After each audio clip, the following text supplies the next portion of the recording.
Hi students, welcome to our channel. AP 10th class public examination result గురించి ఒక latest update అయితే వచ్చిందండి. మీ అందరికీ ఒక గుడ్ న్యూస్ కూడా ఉంది. వీడియోని చివరిదాకా ఫుల్గా చూడండి, అప్పుడే మీకు అర్థమవుతుంది. ఎవరైతే ఈ 10th క్లాస్ పబ్లిక్ ఎగ్జామ్స్ రాశారో వాళ్ళలో కొంతమందికి 8 మార్కుల వరకు కూడా కలిపినట్లు మనకి లేటెస్ట్ అప్డేట్ అయితే వచ్చింది. అలాగే 10th class public examination result అసలు ఎప్పుడు రిలీజ్ అవుతుంది, ఇంకా రిజల్ట్ రిలీజ్ అయిన వెంటనే ఎలా డౌన్లోడ్ చేసుకోవాలి, కంప్లీట్ డీటెయిల్స్ ఈ వీడియోలో మీకు అర్థమయ్యే విధంగా ఫుల్ క్లారిటీ అయితే ఇస్తానండి. తప్పకుండా ఈ వీడియోని లైక్ చేసి మీ ఫ్రెండ్స్ అందరికి వాట్సాప్ ద్వారా షేర్ చేయండి, వాళ్ళందరికీ ఇన్ఫర్మేషన్ తెలుస్తుంది. అలాగే లేటెస్ట్ అప్డేట్స్ కోసం మన ఛానల్ ని సబ్స్క్రైబ్ చేసుకోవడం మర్చిపోవద్దు.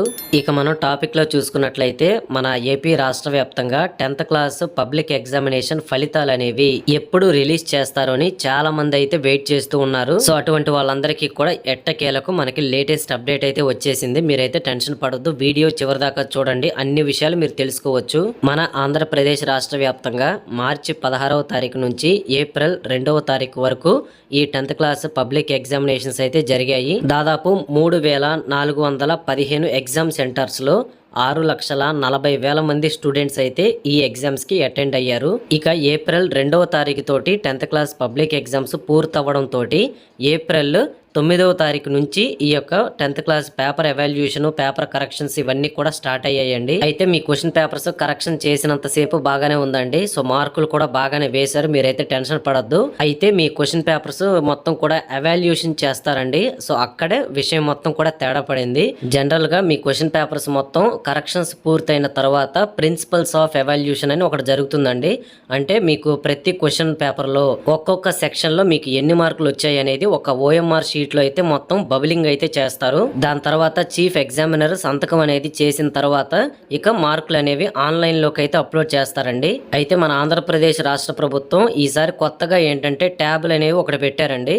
సో ట్యాబ్స్ లోకి మీ యొక్క మార్కులు అనేవి స్కాన్ చేసి స్టూడెంట్ యొక్క హాల్ టికెట్ నెంబర్ అనేది ఎంటర్ చేసి అందులోకి అయితే అప్లోడ్ చేయాలి. ప్రతి సబ్జెక్ట్లో మీకు ఎన్ని మార్కులు వచ్చాయి అనేది. అయితే ఎగ్జాక్ట్గా ఇక్కడే కొన్ని తప్పులు అయితే జరిగాయి. ఈ ఎగ్జామినర్స్ కింద ఎవరైతే ఈ స్పెషల్ అసిస్టెంట్స్ ఉంటారో వాళ్ళైతే కంప్లీట్గా ఈ ట్యాబ్స్ ని యూజ్ చేయడం రాక ఎలా పడితే అలాగా మార్కులు అయితే మీరు ఎంటర్ చేసేసారు. ఎలాగంటే హాల్ టికెట్ నెంబర్ అనేది తప్పుగా ఎంటర్ చేయడం, ఇంకా ఒక స్టూడెంట్కి వచ్చిన మార్కులు ఇంకొక స్టూడెంట్కి వేయటం, ఇలాగా ఒక క్రమ పద్ధతి పాటించకుండా ఎలా పడితే అలాగా విచ్చలవిడిగా వీళ్ళు చేసిన పనికి మనకి ప్రస్తుతం అయితే ఈ 10th క్లాస్ రిజల్ట్స్ అయితే ఇంత లేట్ చేస్తున్నారండి. సో వీళ్ళు ఇంకా తర్వాత ఏం చేశారంటే డైరెక్ట్ గా ఇంకా ట్యాబ్స్ లోకి అసలు మార్కులు ఎంటర్ అయ్యాయా లేదా అనేది చెక్ చేసుకోకుండానే ఎస్ఎస్సి బోర్డు అఫీషియల్ లాగిన్స్ కి అయితే ఈ మార్కులు మీ యొక్క డేటా మొత్తం పంపించేశారు. అయితే ఎస్ఎస్సి బోర్డు అధికారులు స్టూడెంట్ యొక్క హాల్ టికెట్ నెంబర్లు, అంతేకాకుండా వాళ్ళకు వచ్చిన మార్కులు ఇవన్నీ కూడా చెక్ చేస్తున్న సమయంలో చాలా వరకు కూడా ఎంటీగా కనిపించడం, ఇంకా కొంతమంది మార్కులు అయితే కొన్ని సబ్జెక్టులకు మార్కులు పడ్డాయి. అంటే తెలుగు, హిందీ, ఇంగ్లీషు,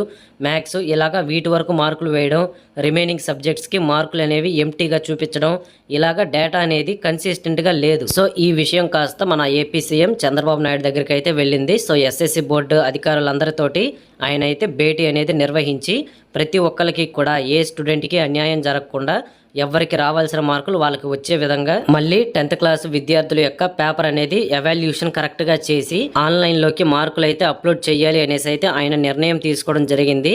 అంతేకాకుండా ప్రతి స్టూడెంట్ కి 6 నుంచి 8 మార్కుల వరకు కూడా అడిషనల్ గా కలిపి వాళ్ళకైతే మార్కులు ఇవ్వాలనేసి అయితే ఎస్ఎస్సి బోర్డు అధికారులకు మన ఏపీ సీఎం చంద్రబాబు నాయుడు గారు అయితే ఆదేశాలు జారీ చేయడం జరిగిందండి.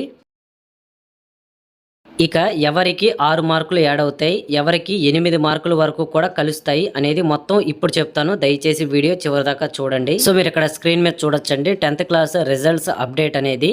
సో 2 సబ్జెక్టుల్లో 6 మార్కుల వరకు కూడా కలుపుతారు. ముందుగా హిందీ సబ్జెక్ట్లో 3, 6 ప్రశ్నలు ఏవైతే ఉన్నాయో మీ యొక్క క్వశ్చన్ పేపర్లో దానికి 2 మార్కులు కలుపుతున్నారు.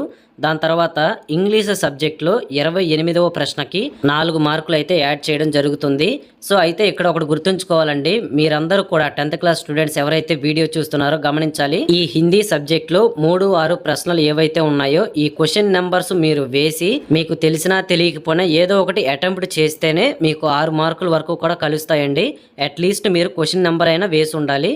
అలాగే సేమ్ మనకి ఇంగ్లీష్ సబ్జెక్ట్లో కూడా మీకు 28వ ప్రశ్న ఏదైతే ఉందో క్వశ్చన్ నెంబర్ అనేది మీరు ఖచ్చితంగా మీ యొక్క ఆన్సర్ షీట్లో వేసి ఉంటేనే మీకు 6 మార్కులు అయితే కలుపుతారు. క్వశ్చన్ నెంబర్ వేయకపోతే మాత్రం 6 మార్కులు కలపరండి. అలాగే దివ్యాంగులు ఎవరైతే 10th క్లాస్ పరీక్షలు ఎవరో ఒకళ్ళ సపోర్ట్ తోటి రాపించారో సో అటువంటి వాళ్ళందరికీ కూడా ఒక గుడ్ న్యూస్ ఏంటంటే మీకు 8 మార్కుల వరకు కూడా ఫ్రీగా కలుపుతారు అనేసి మనకు ఒక అప్డేట్ అయితే వచ్చింది. ఈ హిందీ ఇంగ్లీష్ సబ్జెక్టుల్లో అవుట్ ఆఫ్ సిలబస్ నుంచి వచ్చిన ఈ 3, 6, 28వ ప్రశ్నలకి మీరు క్వశ్చన్ నెంబర్ వేసినా వేయకపోయినా సరే 6 మార్కుల వరకు కూడా కలుస్తాయండి. సో కాబట్టి మీరు క్వశ్చన్ నెంబర్ వేయలేదు, మేము అటెంప్ట్ చేయలేదు అనేసి మీరు ఎవరు కూడా టెన్షన్ పడొద్దు. ఇక వీళ్ళు కాకుండా రిమైనింగ్ ఆల్ స్టూడెంట్స్ ప్రతి ఒక్కళ్ళు కూడా క్వశ్చన్ నెంబర్స్ అయితే వేయాలి. క్వశ్చన్ నెంబర్స్ వేస్తే మీకు 6 మార్కులు కలుస్తాయి. దాంతో పాటుగా మీకు పాస్ మార్క్ అనేది 35 మార్కులకి కాబట్టి ప్రతి సబ్జెక్ట్లో మీకు ఒక 33, 34 మార్కుల వరకు వచ్చి బోర్డర్గా పాస్ మార్క్ దగ్గరకు వచ్చినట్లయితే ఆ 1, 2 మార్కులు వేసి మిమ్మల్ని అయితే పాస్ చెయ్యాలి అనేసి అయితే మన ఏపీ సీఎం చంద్రబాబు నాయుడు గారు ఎస్ఎస్సి బోర్డు అధికారులకు అయితే ఆదేశాలు జారీ చేశారు. కాబట్టి మేము ఫెయిల్ అవుతామేమో ఇలాగా మీరైతే టెన్షన్ పడొద్దు. ప్రతి ఒక్కళ్ళు కూడా మాక్సిమం 90% మిమ్మల్ని అయితే పాస్ చేయడానికి ప్రభుత్వం అయితే చూస్తూ ఉందన్నమాట. ఈసారి 10th class public examination pass percentage కూడా చాలా ఎక్కువగానే ఉంటుందండి. ఇక ఏ తేదీన ఈ 10th class public examination result అనేది రిలీజ్ చేస్తారు అనే దాని గురించి ఇప్పుడు చెప్తాను. ప్రస్తుతం అన్ని సబ్జెక్ట్స్ క్వశ్చన్ పేపర్ ఎవాల్యుయేషన్స్ అయితే కంప్లీట్ అయిపోయాయి. ఇక ఆన్లైన్ చేయడం మాత్రమే పెండింగ్ అయితే ఉంది. అంటే ఆన్లైన్లోకి మీ మార్కులు అనేవి ఫీడ్ చేయాలి, అప్లోడ్ చేయాలి. దీనికి ఒక 2 రోజుల వరకు కూడా సమయం పడుతుంది. కాబట్టి మీకైతే మ్యాక్సిమం మే నెల 2వ తారీఖు లేదా 3వ తారీఖు ఈ తేదీల్లోనే మీకు 10th class public examination result అయితే రిలీజ్ అవుతుందండి. ఒకవేళ ఏప్రిల్ 30వ తారీఖు రిజల్ట్ రిలీజ్ చేసే ఉద్దేశం ఉన్నట్లయితే మనకి రేపు సాయంత్రం లోపు నారా లోకేష్ గారు ట్విట్టర్లో అయితే ఒక ట్వీట్ అయితే చేస్తారు. ఖచ్చితంగా ఆయన నుంచి మనకి సమాచారం వస్తుంది. సో ఒకవేళ ఎలాంటి అప్డేట్ ఇచ్చినా సరే రాత్రి 12, 1 గంటకైనా సరే మన ఛానల్లో వీడియో చేసి మీ అందరికీ చెప్తాను, మీరు టెన్షన్ పడొద్దు. సో మన ఏపీ ఇంటర్మీడియట్ రిజల్ట్ రిలీజ్ చేసేటప్పుడు కూడా రేపు రిజల్ట్ రిలీజ్ అవుతుంది అనగా మనకి ఈ రోజే సాయంత్రం నారా లోకేష్ గారు అయితే ట్విట్టర్లో మనకి క్లియర్గా ఒక అప్డేట్ అయితే ఇచ్చారు. కాబట్టి సేమ్ 10th క్లాస్ ఎగ్జామ్స్కి కూడా ఆయన అయితే ఖచ్చితంగా ట్విట్టర్లో మనకైతే ఒక అప్డేట్ ఇస్తారు, మీరు టెన్షన్ పడొద్దు. తెలంగాణ స్టేట్కి సంబంధించి రేపే 10th class public examination result అయితే రిలీజ్ చేస్తున్నారండి. రేపు మధ్యాహ్నం 2 గంటలకైతే రిజల్ట్ రిలీజ్ చేస్తారనేసి అఫీషియల్గా కూడా అప్డేట్ ఇచ్చేశారు. కాబట్టి మన ఆంధ్రప్రదేశ్ రాష్ట్ర వ్యాప్తంగా 10th క్లాస్ రిజల్ట్స్ కూడా ఇంకా లేట్ చేయరు. ఎందుకంటే మనం ఇంకా కూడా సప్లిమెంటరీ ఎగ్జామ్స్ పెట్టుకోవాలి, మార్క్స్ కౌంటింగ్, రీఎవాల్యూషన్, ఇంకా రీవెరిఫికేషన్ ఇలాంటివి చాలా ప్రాసెస్ అనేది తర్వాత ఉంటుంది. కాబట్టి ఇంతకు మించి మనకైతే లేట్ చేయరు. మే నెల 3వ తారీఖు లేదా 2వ తారీఖు ఈ తేదీలో మీరైతే రిజల్ట్ ఎక్స్పెక్ట్ చేయొచ్చండి. కాబట్టి వీడియో చూస్తున్న 10th క్లాస్ విద్యార్థులందరూ మీ ఫ్రెండ్స్ అందరికీ వాట్సాప్ ద్వారా ఈ వీడియోని అయితే షేర్ చేయండి. అందరూ కూడా ఇన్ఫర్మేషన్ తెలుసుకుంటారు, అందరికీ తెలియాలి. సో ప్రతి ఒక్కళ్ళు కూడా 10th క్లాస్ విద్యార్థులందరూ ఈ వీడియో చూసిన వాళ్ళందరూ పాస్ అవ్వాలని నేనైతే కోరుకుంటాను. సో మీరు కూడా పాజిటివ్గా ఉండండి, ఎలాంటి నెగిటివ్ డెసిషన్స్ అయితే తీసుకోవద్దు. ప్రతి ఒక్కళ్ళు కూడా స్ట్రాంగ్గా ముందుకైతే వెళ్ళండి, ఎవరు కూడా టెన్షన్ పడొద్దు. రిజల్ట్ గురించి ఇంకా ఏమన్నా సరే లేటెస్ట్ అప్డేట్స్ వస్తే తప్పకుండా మన ఛానల్లో ఎనీ టైం అండి, రాత్రి 12 అవని 1 గంట అవని మీకైతే ఖచ్చితంగా వీడియో చేసి చెప్తాను. తప్పకుండా ప్రతి ఒక్కరు మన ఛానల్ని అయితే సబ్స్క్రైబ్ చేసుకోండి. సబ్స్క్రైబ్ చేశాక పక్కన మీకు బెల్ ఐకాన్ వస్తుంది, దాన్ని ట్యాప్ చేసి నోటిఫికేషన్స్ ఆన్లో పెట్టుకోండి. ఇంకా ఈ వీడియోని లైక్ చేసి మీ ఫ్రెండ్స్ అందరికీ తప్పకుండా షేర్ చేయండి, వాట్సాప్ ద్వారా షేర్ చేయండి. ఇక ఈ వీడియో డిస్క్రిప్షన్ కామెంట్ సెక్షన్లో మన వాట్సాప్ ఛానల్ లింక్ ఇచ్చాను, ప్రతి ఒక్కళ్ళు జాయిన్ అయిపోండి. Thank you very much for watching.